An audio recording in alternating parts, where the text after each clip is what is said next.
નારાયણ સેવા સંસ્થાન ફરી એકવાર આયોજિત કરવા જઈ રહ્યું છે 45મો દિવ્યાંગ તેમજ જરૂરિયાતમંદ વિવાહ સમારોહ।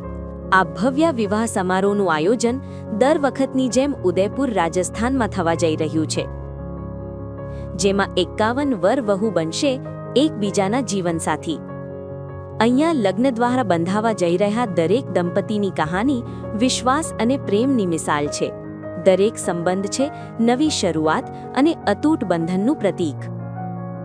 આ અવસર પર જ્યારે મંગલ ગીતો ગૂંજશે, વાગશે શરણાઈ અને આશીર્વાદની થશે વર્ષા, ત્યારે આપ બનશો સાક્ષી એક ક્ષણના જે એક સોનેરી યાદ બનીને સૌના હૃદયમાં વસી જશે। આપની ઉપસ્થિતિ બની જશે આ દિવ્યાંગ દંપતીઓના જીવનમાં ઉમ્મીદ અને લઈ આવશે ખુશીઓ। આપશ્રીને વિનમ્ર નિવેદન છે કે આ અનોખા વિવાહ સમારોહમાં આપ પણ સહભાગી બનીને જોડાઓ। 14 તથા 15 માર્ચ 2026ના રોજ સેવા મહાતીર્થ બડી, ઉદયપુર, રાજસ્થાન। વધુ જાણકારી માટે સંપર્ક કરો।